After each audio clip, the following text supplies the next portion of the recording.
Bahwa adanya webinar yang berjudul Kiat Sukses Menjadi Lawyer Profesional pada hari ini ya, didasari pada Pasal 5 Ayat 1 Undang-Undang Nomor 18 Tahun 2003 tentang advokat yang berbunyi bahwa advokat berstatus sebagai penegak hukum, bebas dan mandiri yang dijamin oleh hukum dan peraturan perundang-undangan. Kami mengucapkan terima kasih banyak kepada Bapak Rektor Unika, Bapak Dr. Ferdinandus Hindiarto yang telah meluangkan waktunya untuk bisa memberikan sambutannya pada hari ini. Selanjutnya saya juga berterima kasih kepada Bapak Ketua DPC Pradi Semarang, Bapak Khairul Anwar SHMH.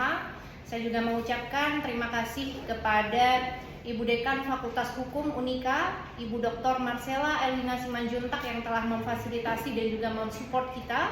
Saya juga mengucapkan terima kasih kepada Bapak Sekjen DPC Pradi Semarang, Bapak Dr. Dwi Nuryanto Ahmad ya, yang juga hari ini mensupport kita dan juga ikut join pada webinar hari ini. Selanjutnya saya juga akan mengucapkan kepada keynote speaker kita dan juga kepada 3 narasumber ya yang telah berkenan hadir, berkenan meluangkan waktunya untuk bisa berbagi ilmu kepada kita semua. Dan tak lupa saya ucapkan terima kasih juga kepada SMSI dan juga keluarga besar Unika yang telah membantu mensupport jalannya webinar pada hari ini. Sebelumnya saya ingin menginfokan kepada rekan-rekan semua partisipan pada hari ini.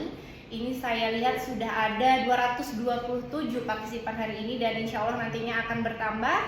Jadi nantinya pada sesi webinar pada hari ini akan ada pemaparan terlebih dahulu oleh keynote speaker dan dilanjutkan masing-masing ketiga narasumber ya dengan waktu masing-masing 20 menit.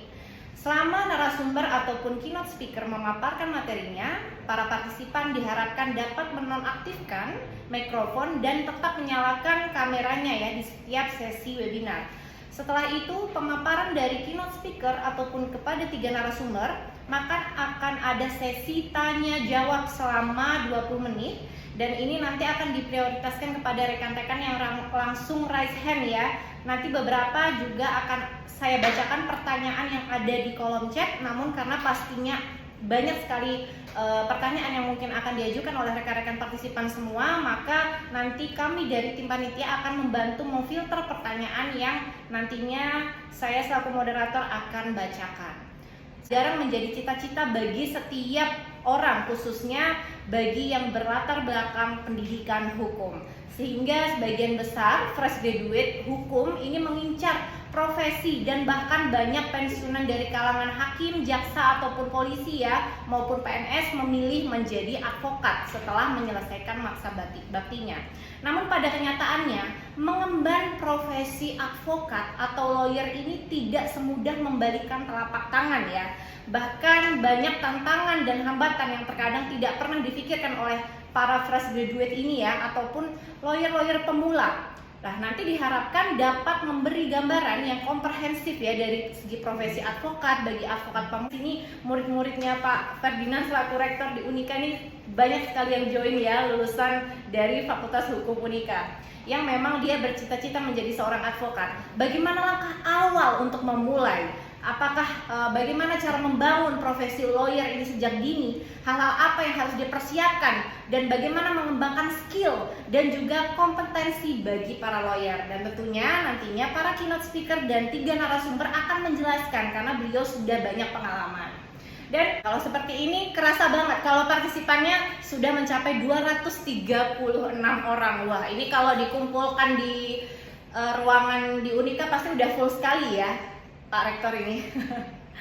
Ini yang pertama ada pemaparan materi dari keynote speaker kita yaitu Bapak Immanuel Boputra menyampaikan kiat-kiat suksesnya dan berbagi ilmu kepada kita semua.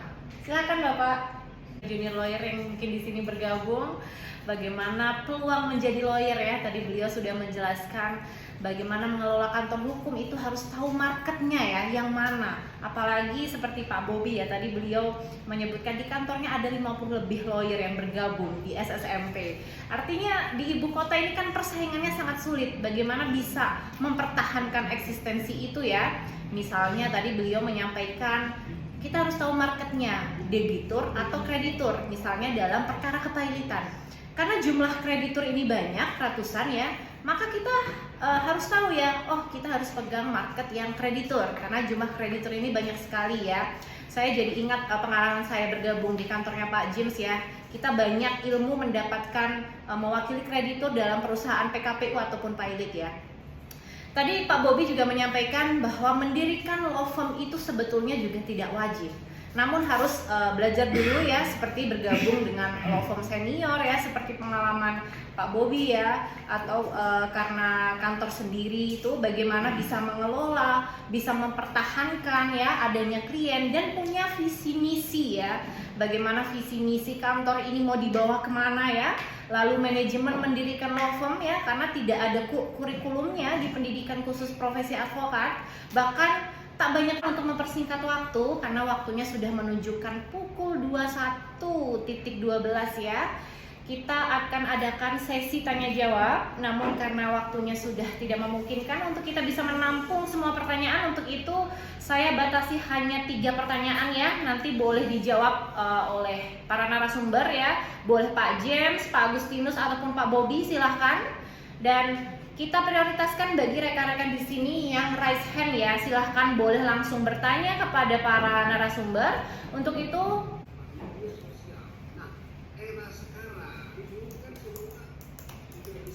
langsung ditujukan kepada Bapak James Purba. Ini ada 2 pertanyaan ya. Ini saya ambil pertanyaan yang dari YouTube karena saya dapat ini dari panitia. Baik, luar biasa sekali penjelasannya Pak, cukup menarik ya, bahwa kita harus menentukan market ya. Jadi kalau misalnya kantornya di Boyolali, jangan samakan tarifnya dengan yang ada di New York. Luar biasa sekali. Saya jadi ingat statementnya Pak James juga mengenai marketing kantor hukum ya. Salah satunya adalah menjadi sponsor ya dalam berbagai acara ya.